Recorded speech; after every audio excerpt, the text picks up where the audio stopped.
Come explore our world of coffee. DeLuna Coffee was founded in 2014 by Ed and Courtney Lemmix alongside their son, Brett. The Lemmixes are Pensacola natives with a passion for coffee, so what better than their Beachin blend, which is just that, Beachin.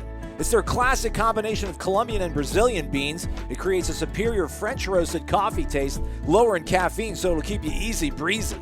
Ed and Brett are both FSU alums and are extending a special offer to our listeners. Use the promo code WARCHANT15 for a 15% discount. Visit thelunacoffee.com and check out their Facebook and Instagram.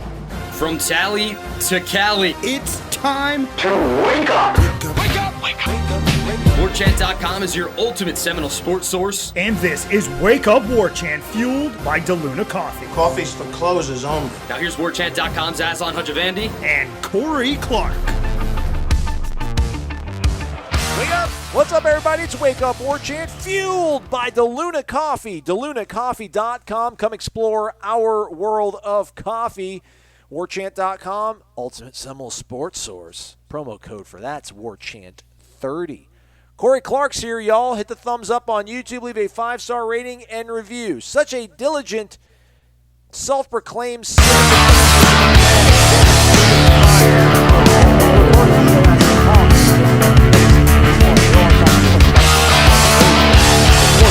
sacrifice to come here and record gold for the people. Not even watching it, Aslan. I'm not even watching it. Don't really care how they do, I'll be honest with you. They're not going to win a championship. And you know us in Atlanta, man. It's championship or nothing. It's championship or bust in this town. So it is cool to see people at speaking of, you didn't see it, but it's cool to see fans in attendance again. It was FSU softball, had basically a packed house all weekend and a packed garage. And then, watching this Hawks-Knicks game, the Garden sounds like it's like Larry Johnson hitting a 4-point play or Willis Reed coming out of the tunnel. It's nuts. And then that scene at the PGA Championship with Mickelson was unlike anything I've ever seen in my life. It was great. They let the gallery on the last hole just rush up on him. So literally he was being overtaken by fans because security wasn't in the way. So he literally, after he hit his approach shot on 18, had to walk through a throng of people on the fairway to get to the green. So did Koepka, by the way. So that was unlike anything I've ever seen. But it's good. It's good to have fans back, man. It's good to see fans back. It's exciting. All right. Yeah, man, that's fantastic. So Phil set a record, right? He's the oldest dude to win a major, oldest man win a major. So Jack in 86 yeah. with the Masters no longer the best, but everyone's going to remember that one as well. It's got the iconic moment with him holding the putter out, telling it to go down the hole. I was hoping Brooks would be able to bring it home. He would have been my Zaxby's indescribably good player of the week, but apparently he did not have a good weekend. Saturday part, but Sunday just wasn't working for him, huh? Wasn't working for him. Yeah, he got off, like immediately he was down by a stroke when the day started, and after one hole he was winning the tournament. Like he birdied the first hole and Mickelson bogeyed, and you're like, oh man, this could be a runaway. Like Mickelson's gonna old man's gonna kind of choke in the moment. This Terminator dude is just gonna steal himself and win by 5 strokes. And yeah, he just kind of melted down. I wouldn't say melted down. He had a double. And then he had a bunch of little bogeys. I mean, they count, but he didn't have a 9 on a hole. But he just had 2 or 3 bogeys out of 4 holes. Got down, I think, by 5 shots. And then because he's Koepka, did what Koepka does, birdie 16, birdie 17. Meanwhile, Mickelson bogeys both holes. So all of a sudden there's some pressure again where it's like, okay, it's only a 2-shot lead. And Mickelson's tee shot goes into the crowd. Koepka rips one down the fairway, and you're like, man, if Mickelson bogeys this and Koepka birdies it, you're in a playoff. But Mickelson's approach before he was swarmed over by the fans was to within 18 feet, and that was that. But yeah, it's cool, man. It's cool that Mickelson at 50 years and 9 months is winning a major. I would have never thought that was going to happen. If it was going to happen, I wouldn't have thought it'd be him that did it. I would have thought it'd be the guy out in California that just got in a car accident. I feel like that's kind of where he could. But maybe, man, that should give Tiger some hope, right? Absolutely, right? The time isn't running out. There was nothing fluky, man.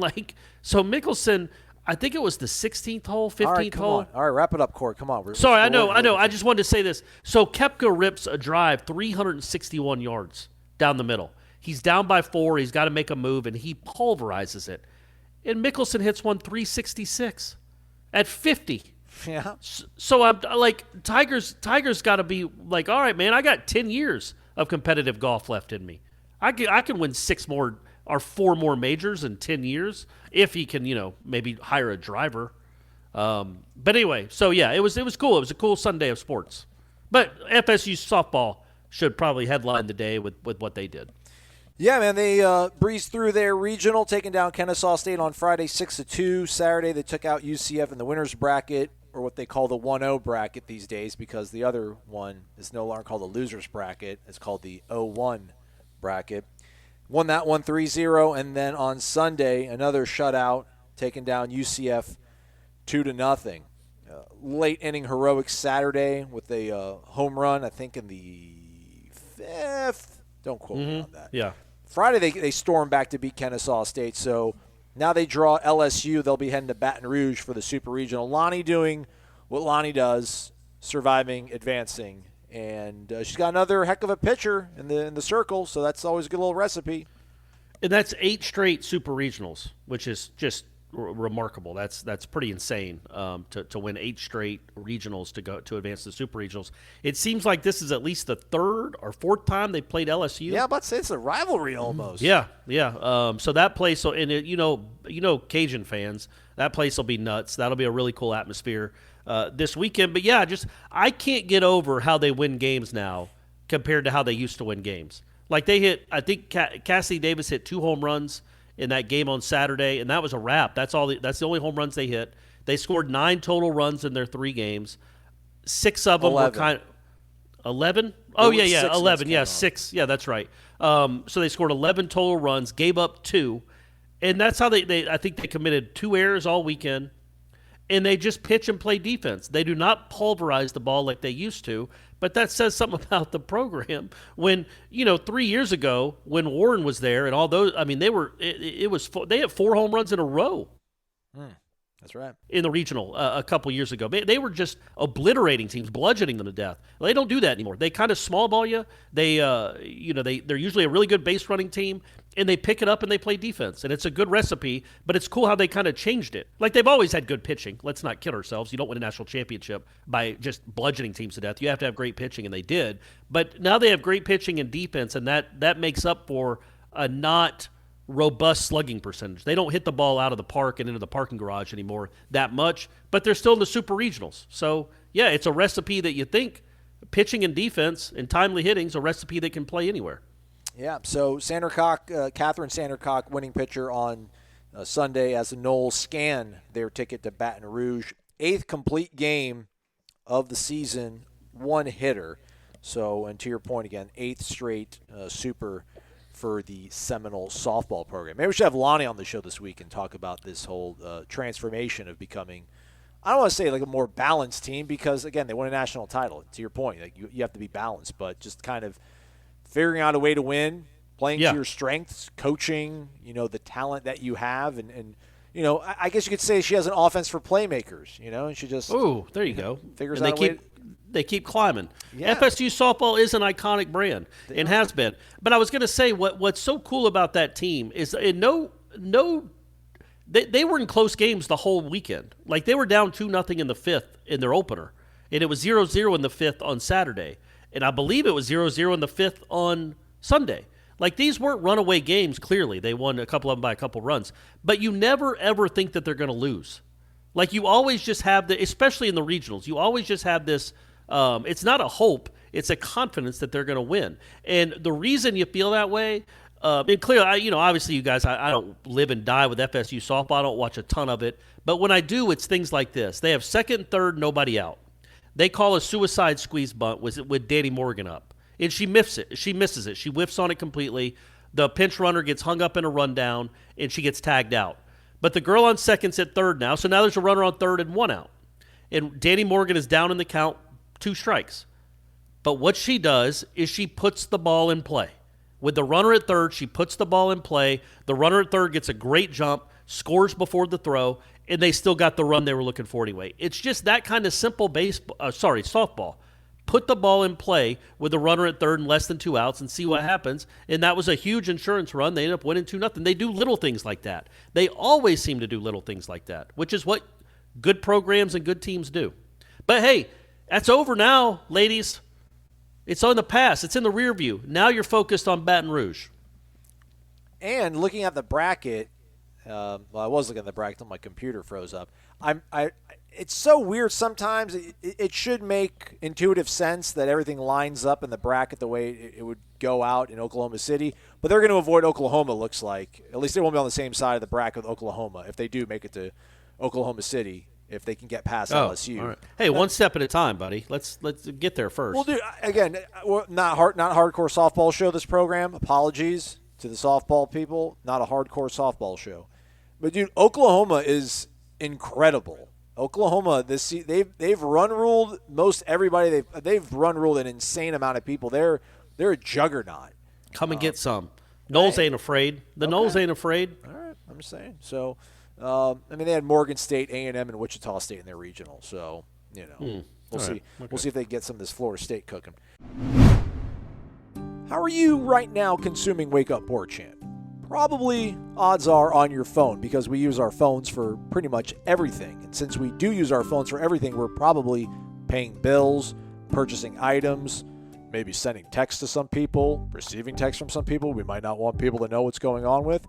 So you might want to safeguard yourself, especially if you're tapping into other people's Wi-Fi that's not yours out in public. All these free networks, oh, cool, I'll log on to it. Well, you leave yourself very susceptible and vulnerable to getting your ID, data, and other important things stolen off your phone. The way to combat this all is to use a VPN, a virtual private network, and the leader in this technology is NordVPN. This can give you privacy and anonymity with their VPN technology that creates a private network from any public internet connection.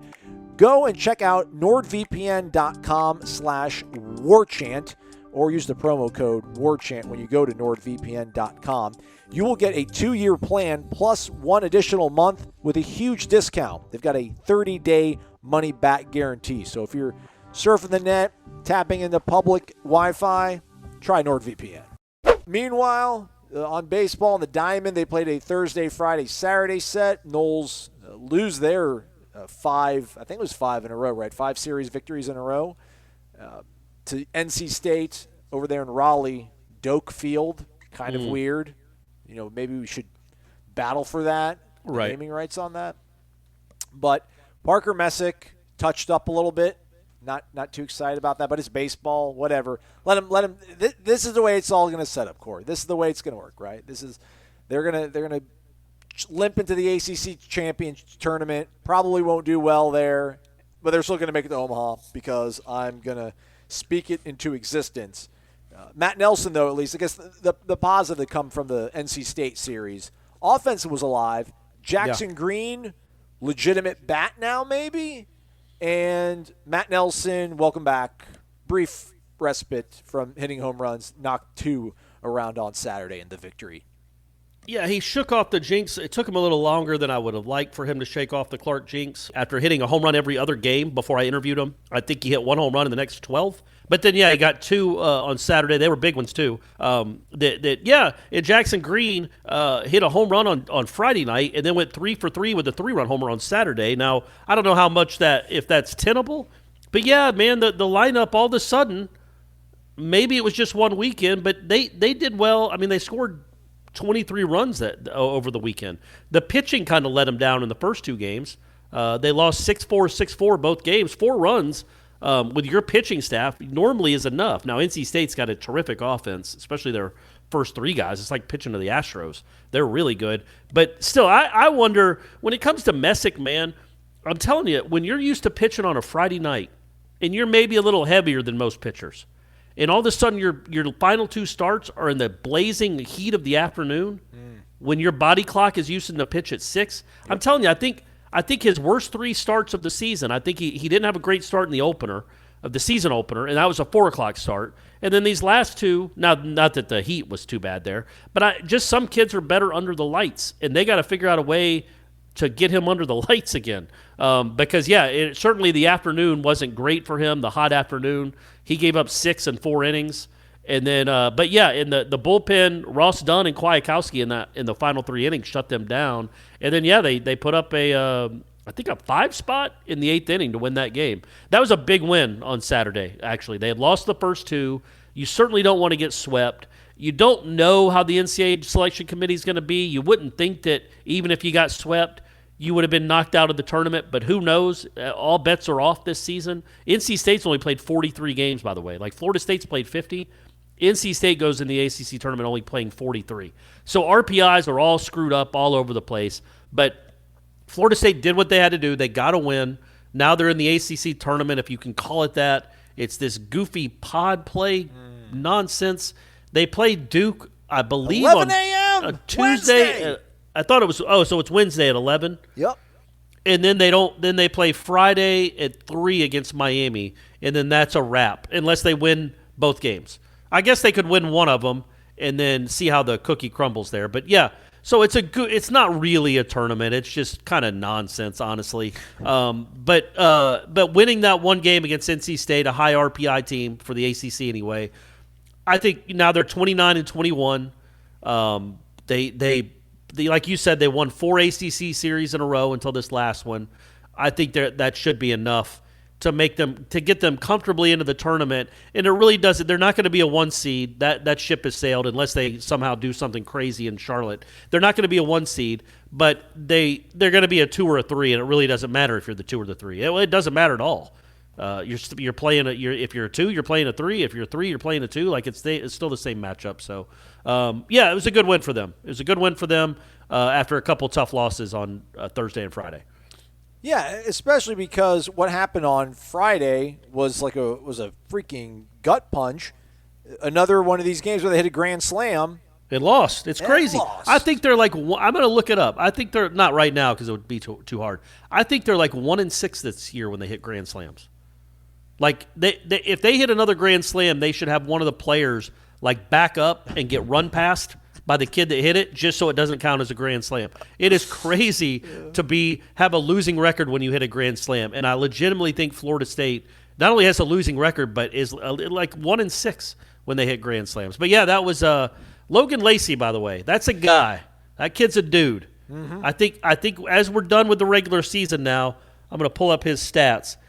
He hit .304 in the regular season with 6 homers, 33 RBIs, 12 doubles, 37 strikeouts, which for this team is not high at all.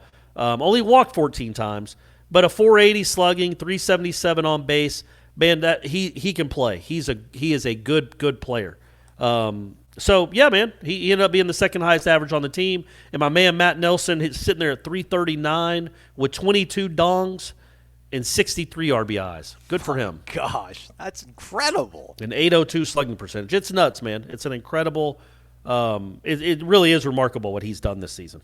With how crazy baseball is married to numbers and statistics, I wish there was an actual formula they could use to adjust for inflation or deflation in this case, right? Like what he hit, 22 home runs in 2021 is tantamount to 43 in 1994.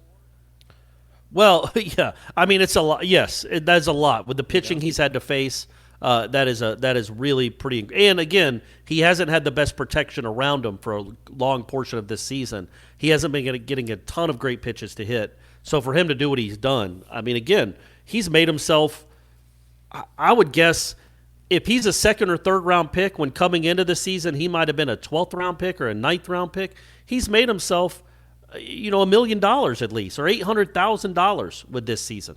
He's just been, I mean, quite simply one of the best players in the country, and he is insane defensively. Yes, I think he's thrown out half of the guys that have attempted to steal, which is an insane number in any level of baseball, college baseball too. But I think opposing base stealers are like 14 of 28, or 15 out of 30 against him, which I think the major league average is like 78%. Success rate on stolen bases, or 80%. And my man's thrown out 50% of the base runners. He's like Molina back there. He's like Molina, Aslan. Maybe he's been inspired by Buster Posey's resurgent year. Yeah. But Buster's killing the ball still. Right. Yeah. That's great, man. Yeah. Phil, Buster, it's Renaissance, man. It's 2012 all over again. Yeah, I was trying to look at what Robbie did this weekend. I know on Friday he went over, but He had a home run. He had a home run on Saturday. He got it. Who didn't? It was a hit Good parade, point. right? Yeah, but he got his 10th home run of the season, so that was good to finally get to double digits. Yeah. See, Nico and Vince Smith are the only guys that went hitless on Saturday. Everybody else got some. 15-11 on that victory. So again, Wednesday 11 a.m. and then the Miami game in the afternoon to follow that. We don't know right as we record this what Florida State softball their schedule is like with LSU, but check out Warchant.com, the Ultimate Seminole Sports Source, because at that point we will then drop the schedule when they drop it on us. Getting ever closer to football season, Corey. June 1st, floodgates shall open up, recruiting back in full swing. Some other things to keep an eye on until we get to that point, though, right? Well, yeah. So, first off, the FSU women's golf team is at the Nationals right now. I was wrong on the format. It used to be it was 30 teams. You played 3 rounds, and the top 8 went to match play. Well, now you played 3 rounds, and then it's cut down to the top 15. So they have made the top 15. They did that on Sunday. They are currently in 8th place. So if they hold their 8th place position today in the final round of stroke play, then they will advance to match play. They'll go to the Elite 8, and they'll be in match play. So good for them. They qualified. They did the first part, which was making it to the 4th day. Now if they play well today, they'll make it to the 5th day and be in match play and be three wins away in match play of winning a national championship. So they're there. So good for them. And then John Pock, our friend, is currently trying to starting today. I believe it's today, is trying to qualify for the U.S. Open. He's out in U.S. Open qualifying in Dallas, and I don't know how that works. I'll be honest with you. I assume it's at least a couple of days you get to play, two or three rounds. But when he's done in Dallas, whether he qualifies or not, he will then be joining the team out in Scottsdale, the Florida State men's team, as they try to go chase a national championship. What about Hunter Mahan? Hunter Mahan is in, Hunter Mahan, who, has he won a major? Why do I know that name? He must have been pretty good at one time. But he's in John Pock's group, his T group on the first day, which it's cool, man. When you go to you look at those qualifying, not Q school, but these qualifying events, you'll see some names that you're like, oh, man, that's right, I remember him. Tony Romo? Yeah, sure. Is Tony Romo there? That'd be awesome. He's tried before. I know that. Yeah. Steph Curry. Steph Curry's in his group. John Pock would lose his mind if he was in a qualifying round with Steph Curry. What's worse, like having to go out and try to qualify for the U.S. Open as you're preparing for nationals as a collegiate golfer, or the way it used to be with the draft in baseball where you're on a plane to Omaha and you're getting drafted? It wasn't just that, man. I remember specifically the year, Buster's year, they're playing Wichita State in the Super Regionals. And I think his name was Eli Villanueva, their starting pitcher, was drafted while he was pitching. It was like, what is going on? This is nuts. This is crazy that they do this. And it's just because Major League Baseball has never really cared about college baseball. So, yes, that was crazier. Kids either being on the field, getting drafted, still in the middle of their season. Ramsey, I clearly remember being a first-round pick as he's trying to prepare for the Super Regional against Stanford. And so there's always things like that, man, where you're like, man, this is nuts that they do it like this. They don't do it like that anymore, thankfully. Baseball has started to finally pay a little bit more attention to its draft and tried to build it up because heaven knows, man, the NFL and the NBA are doing it right? Like they make those things events. Meanwhile, the Major League Baseball draft is like, he's drafted, Green's drafted, okay, now Smith's drafted. Now Johnson's drafted. It just goes so fast that they've done a really poor job, like most things in baseball, with Major League Baseball. They've done a very poor job of keeping up with this generation. Could you fix baseball, Corey, or would you be overwhelmed by that responsibility? Or could you do loose enough? Could you play loose and fast with the rules and fix baseball? Yep, I could. I was watching the Braves game on Sunday. Acuna, who you guys could probably understand, I'm a big fan of.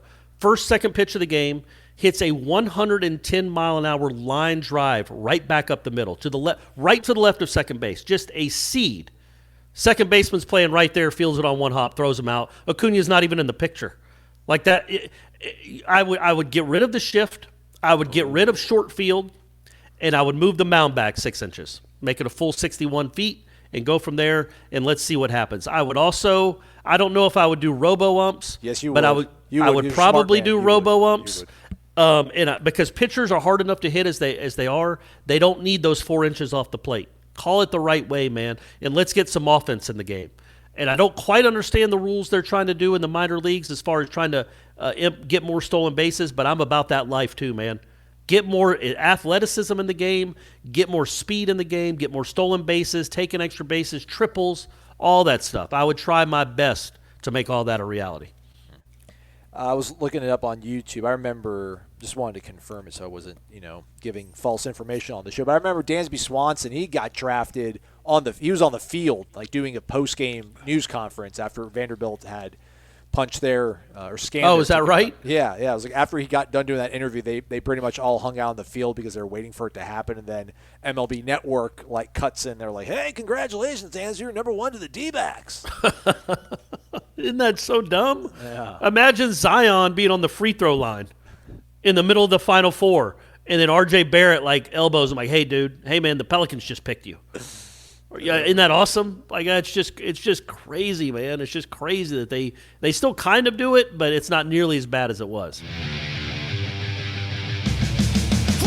The clutch shot, the biggest hits. It's time for the Zaxby's Indescribably Good Player of the Week. You heard the man is the Zaxby's Indescribably Good Player of the Week. This one's probably a bit of a slam dunk or a nail in the coffin, strike him out, throw him out. This is an easy one, right? Corey, who's your pick? Yeah, it's Catherine Sandercock, sophomore from Florida State, pitcher. Look, man, they're used to having players come up and step up in big moments. That's what this program is all about. And you can't ask for anything better than a one-hitter. Well, that's not true. A no-hitter, I guess, is better than a one-hitter, but that's the only thing that would have been better than what she did on Sunday. 7 innings through a complete game with 8 strikeouts, 1 walk, and 1 hit. 83 pitches in 7 innings, completely shut them down, gave up essentially a meaningless triple with 2 outs in the 6th inning. That was the only hit she gave up. She allowed only 1 other base runner. That's it. Look, 2 runs isn't a ton, but with her on the bump, with her in the circle, that's all they needed, man. That was all they needed. Just an incredible performance by her. I would give maybe a honorable mention to Logan Lacey. I mean, Lacey was he was on fire, man. He had 5 hits on the weekend and a boatload of RBIs. But yeah, Catherine Sandercock's the pick. If I had to go and zag on this, how about the fans, Corey? Can they be the indescribably good players of the week? The fans at the Plex coming out supporting the Lady Noles as, again, they make it to their 8th straight Super Regional. They'll take on LSU. They are our Zaxby's Indescribably Good Players of the Week. Football-wise, I mean, just to hit quota. It's all about our man. What's the guy's name? Cain From Madden? Marshall? Yeah, Cain man. Madden. It sounds like it's happening. Even true freshmen are tweeting at him, and it's, again, I think I mentioned this on the show. It's a completely different experience being on Twitter.com on a laptop versus the app on your phone or TweetDeck, because you can actually see, like, your people that you follow, you'll see what they've liked. It's really weird. But anyhow, okay. I was on accidentally went onto the Warchant account. I'm usually on my own, but I was on the Warchant account on Twitter.com, and Josh Burrell tweeted at Cain Madden hey, it's happening or something crazy like that, and Norvell liked it. Although I probably shouldn't say that out loud. It could have been some weird person that put Mike Norvell as their name, but they were really actually they're at FSU dude 6444 number 1 fan. But it sounds like it's happening. And I asked Mike Norvell in Tampa on Friday off camera, as I said I was going to, man, what's up with the scholarship thing? I mean, I'm like, can you tell me what it is? And he's like, no, I will not. And he started laughing. He's like, I enjoy listening to you guys struggle, trying to figure it all out. He's like, but trust us, we know. He's like, we're working on it every single day. And again, if the players are tweeting at this kid, there's obviously a seat at the table. Ira, I'm sure, will mention this on the wildly popular Seminole Headlines later this week if you guys do have a show. But I guess his sort of spidey sense is that if they do have a scholarship open, it's probably because someone's going to get either medically disqualified, because he was also postulating earlier that maybe one of these prep kids is not going to qualify, and thus that's a kid that you're not bringing in. So the 85 number on the scholarship limit there's no what's the word I'm trying to find here for? It has no importance to what we're struggling to figure out right. with them trying to bring in all these kids. They're not going to have 85 kids on scholarship, but you're not able to lose 26 or 30 guys via attrition, transfer, all that, and then bring 30 guys in because they made this whole 25-person limit thing. But that said, the medical disqualification is one of those things where it like wipes that slate clean. You can bring somebody in, apparently, we're thinking, to make this all happen. Nonetheless, all that rambling aside, I mean, the grades, I mean, we mentioned it, Corey. His grades are crazy. I was hurt when the kid from Buffalo committed to Baylor, Jacob Gall. I was like, man, that's the dude you wanted. If there's anybody that you'd want offensive line-wise that was available, that's the guy you would want, because he graded like 90 on his run blocking maybe. But, man, this dude, Cain Madden, 92.5 offensive grade, like overall, 82 pass block, 93 run block. So, look, we don't know if he's coming. I'm sure there will be some sort of battle for this kid because he's a pretty high commodity, high priority. But and some schools will be after him. But sometimes Twitter is nonsense. Most times Twitter is nonsense. You can't really tell one thing or another. I just looked it up while you were talking. Kenny Dillingham retweeted Cain Madden to tally tweets 28 times on Saturday. Friday and Saturday. 28 retweets of different people saying Cain Madden to tally. That's Florida State's offensive coordinator, including, and not only that, but Jordan Travis retweeted him and tweeted at him. Deontay Sheffield tweeted at him. Other offensive linemen, Love Taylor tweeted at him. Like, they made a impassioned plea on social media for this particular player. Now, whether it works or not, we'll see. But there is no denying, because we live in 2021 now and we get to see. There is no denying there is pretty heavy interest at Florida State, it would appear, for Cain Madden. They have made that abundantly clear to Cain Madden and the rest of the world, but especially Cain Madden. They must have sent a group text and told every football player on the team, you get a free workout. You don't have to do something, or you get whatever, some sort of prize if you tweet it at Cain Madden. Like, it is crazy. So many players on the team tweeted at the kid, and then your offensive coordinator retweeted 28 of them. So, hey, man, they certainly have room for him. They would not be doing this to tell him, oh, sorry, we're out of scholarships. So they are certainly going as hard as they can right now before the dead period ends at Cain Madden. I assume they're trying to get him on campus, or maybe he'll pull the trigger as you're listening to this show. But either way, Cain Madden is a huge priority for them. Yeah, I almost want to say I don't think you don't make this kind of effort if you don't think you already maybe have him, though. I mean, I don't know, you think you're looking good, right? You definitely think you're in the running. But if you already have him, I don't know that you would go this far above and beyond. Like, I think they feel good about him, perhaps, or really good. But this is like maybe the cherry on the sundae. In case he's wavering at all, let's have the entire team and everyone in Tallahassee tweet at the kid to tell him how much we want him here. This is the beautiful thing about the podcast, Corey. We can almost do like a 5-minute segment again, talking about what it would look like if he does come here, and then we can do it all over again when he does come here, if he does, in fact, come here. I'm trying to figure out, because it's possible, look at this. So this was from Michael on Sunday. He's going to visit either June 1st or 2nd is what sorry, giving stuff away for free. Sorry, Michael, I know you're out there grinding. But, again, June 1st is the first day you're allowed, and it sounds like multiple sources that the visit's going to happen either on the 1st or the 2nd from what Michael heard on Sunday afternoon. Okay. So first crack at him, why not, man? Just, don't even bother. Just come here once, check it out. You don't want to get on another plane, put on a mask, and sit on a plane for 4 hours and connect here and there. Just check out Tallahassee. That's good. It's good.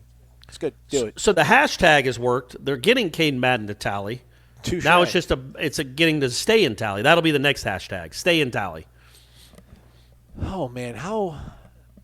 It's a different world we live in, Aslan. It is a different world we live in. I'm just trying to think how this is going to affect the offense, because I'm guilty of I'm guilty of underscoring and overemphasizing just how bad the offensive line has been and how much it's manifested itself into creating this offensive just malaise that we've been experiencing for the better part of the last 4 years. This changes everything, though. Not just because it's this one guy. We saw Devontae Love-Taylor last season. We saw Maurice Smith kind of come on. Robert Scott's a guy that they believe in. You brought in the kid from Notre Dame. And I know I made this comment, and you laughed at it, which is fine, Corey. I'd say sorry, I didn't mean to. No, it hurt my feelings. About him, maybe he'll play better in Florida State just knowing that he's around guys that maybe he's on the, he'll just feel more comfortable being around guys that maybe he's not as intimidated by not having – bookend All-Americans around him. Because, think about you. If you're the smartest dude in the room, you got a little more swagger to you. But then if you get into a room full of MIT and Harvard grads, you might be a little bit more like, well, you're still a smart guy. You're still more than capable, but maybe you're not able to fully demonstrate and be who you are. So I'm hoping that, new scenery, new coaching staff, new dudes that you're around, he'll find it kind of a new gear. But that aside, you feel that's most likely an upgrade at one of your guard positions. We like Love-Taylor at left tackle. Robert Scott, again, hard to imagine him taking a step back after only playing one season. We like Maurice Smith. And then, man, if you get this kid that's grayed out over 90 at one guard spot and then somebody who's played at Notre Dame, seen some action, not the highest graded, but it's not outside the realm of possibility they can come in here and kind of be rejuvenated. If you can block and you've got a quarterback who can make things happen with his legs, either Travis or Mackenzie Milton, this is complete. And then you have a receiver that might be able to be a little bit more dynamic, a little more game-breaking, give you some more explosive plays. You might be only 1 or 2 explosive plays away per game from winning 8 or 9 games, right? I mean, there was big loss against Pitt and Louisville. The margins of victory were really big. But, man, if you can get 1 or 2 extra explosive plays, 20-yard-plus plays, that keeps your offense on the field, that puts you in better scoring position, keeps your defense off the field, and maybe that's the path forward to this 8-9 win surge everybody's hoping for.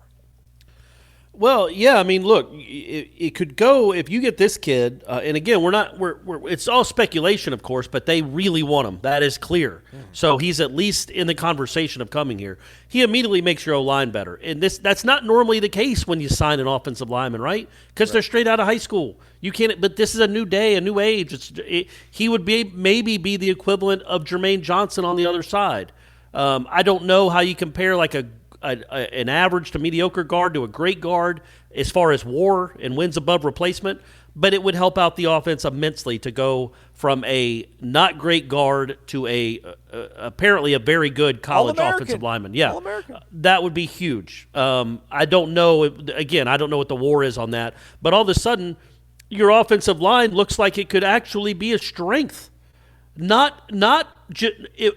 years ago, it wasn't a weakness; it was a plague. It was the worst thing we'd ever laid our eyes on 2 and 3 years ago. And now in short order, largely because of, Atkins helps, Norvell helps, the new rules help. All of a sudden you go from being awful, like literally the worst offensive line in the Power 5, to being a pretty good ACC offensive line. That's huge. It's just huge. And, yeah, then you can start thinking, okay, 7 and 8 wins is not just doable, it could even be likely if you have a good offensive line. And again, we know it's not going to be Alabama good. We know it's not going to be the best in the country. But can it win some games? Can you just ride your offensive line? That hasn't happened around here since Greg Jones was a running back. Have they had an offensive line? Well, I guess 13 and portions of 14. But other than that, this wouldn't be as good offensive line as the 13 and 14. But they could count on an offensive line to be good and not get embarrassed, and that would be such a refreshing change of pace. I think you think, okay, if you go from a putrid offensive line or a subpar offensive line to a good offensive line, I think that's worth 8 to 10 points a game. You get rid of the 3rd and 18s. You stay you stay ahead of the chain so much more if your quarterback isn't running for his life, or if he's not getting sacked, or if the first toss sweep you run loses 9 yards. If that goes away and those huge tackles for loss go away, and that's what Dillingham talked about ad nauseum last year, was staying in front of the chains. And when you don't have a good offensive line, you can't. Well, now if you have a good offensive line, 2nd and 14 becomes 2nd and 6 or something to that effect. And you can go for it more on 4th down. You're going to score more points. You're going to get more first downs. The game just becomes easier. So, yeah, man, it's a really big deal. It's a big deal if they get this kid. You shouldn't throw so much on one player, but they are. They're spending all their time on Twitter with this kid. But if they land him, that's just a really nice piece, man. Especially to finish off what has been, without a doubt, the biggest transfer haul in Florida State football history. And to finish it off with an All-American offensive lineman would be just the chef's kiss on what Norvell's done.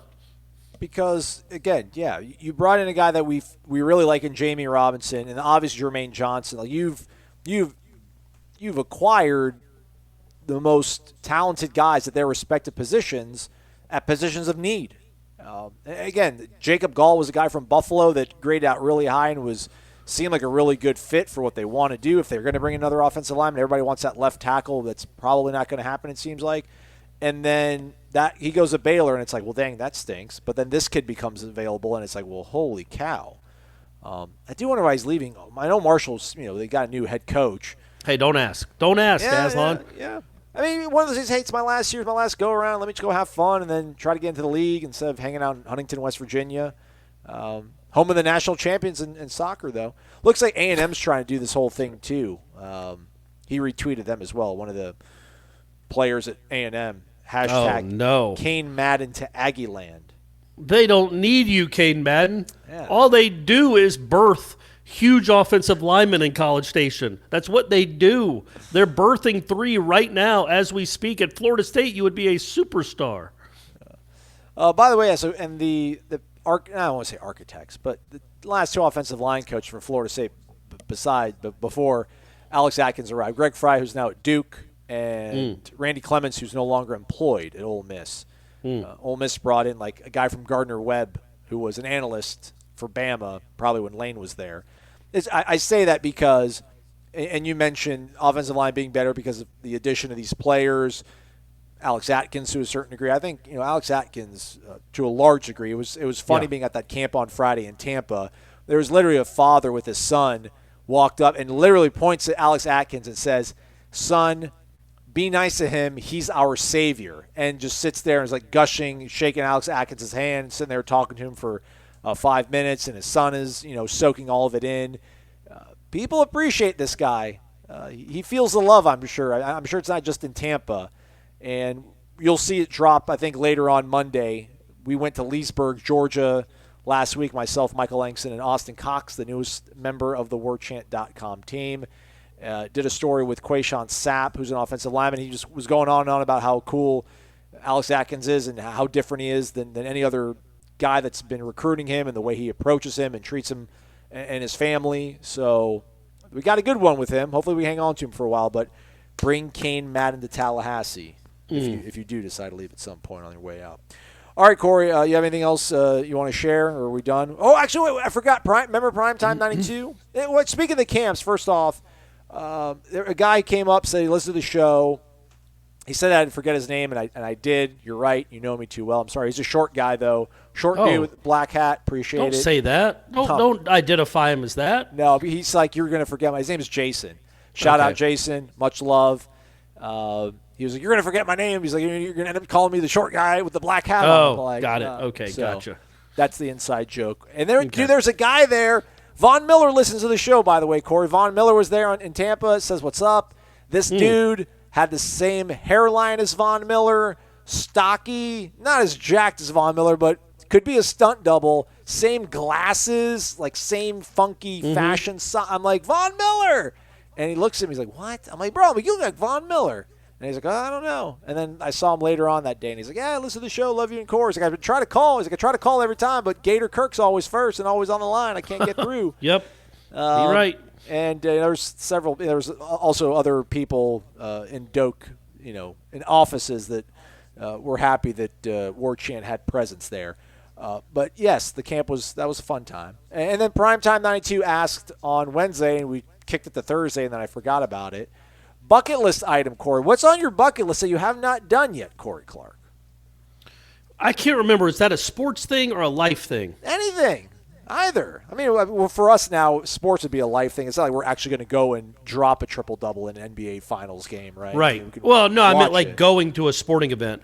Because if it's obviously the Masters. I still haven't gone to the Masters, even though I grew up in Georgia. Just never did it. It's I would love to do that once. Can we get a hashtag Corey Clark to Augusta? Should we start it? Yeah, they'll send me to the other one, not Augusta National, but that other golf course that's right across the road. Yeah, I bet I could get on there tomorrow.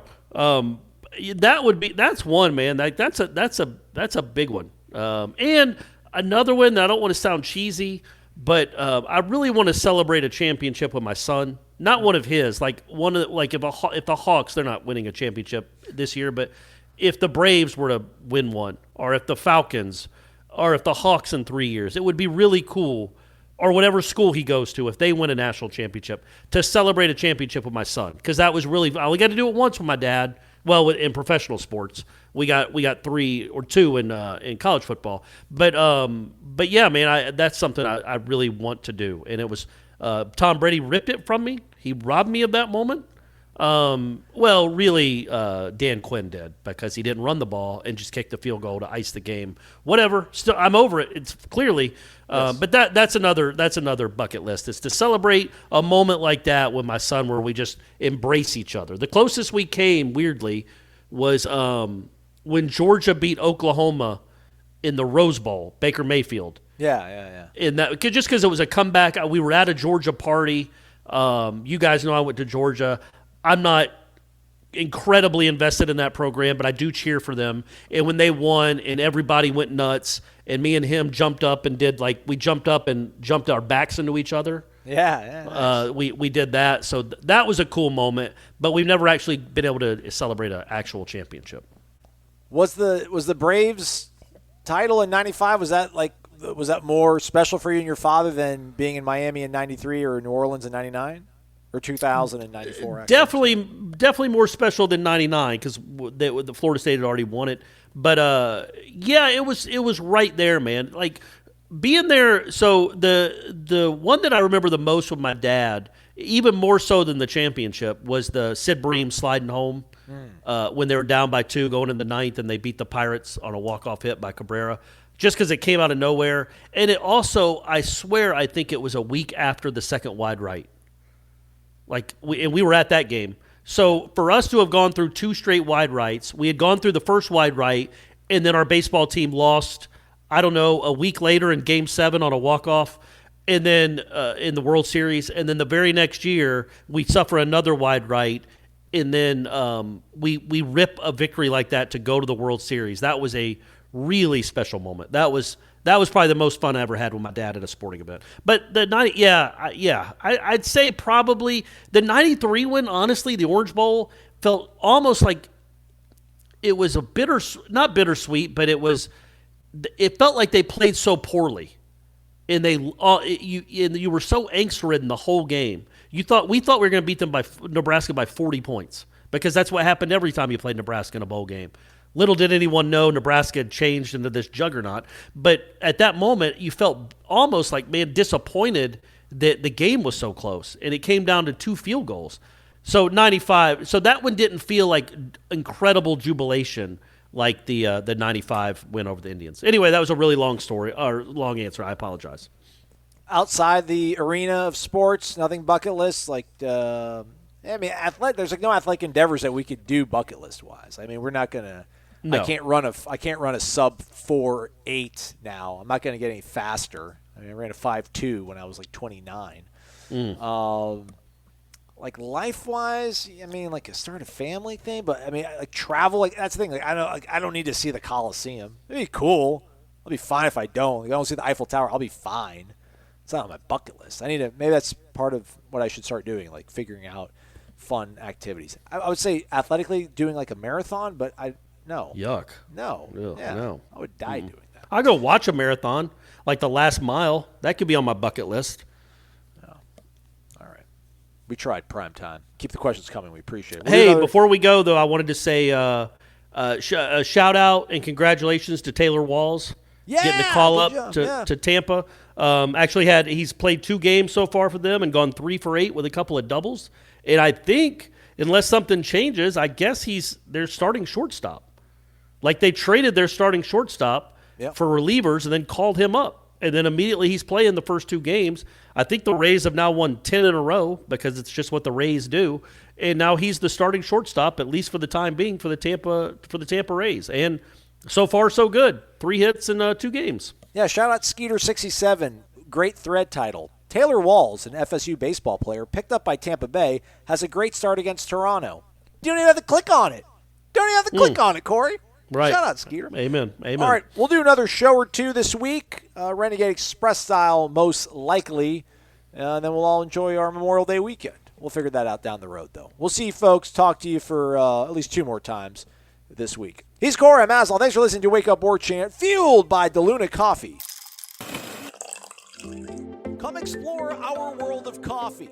DeLuna Coffee features over 24 different blends. DeLuna's unique roasts can be delivered ground finely for drip coffee makers, coarse for the craft crowd, untouched as a whole bean, or even in convenient K-Cups. Founded in 2014 by the Lemmix family, Ed and Brett are FSU alums and boosters who are extending a special offer to all listeners. Use the promo code WARCHANT15 for a 15% discount. Visit DeLunaCoffee.com and check out their Facebook and Instagram.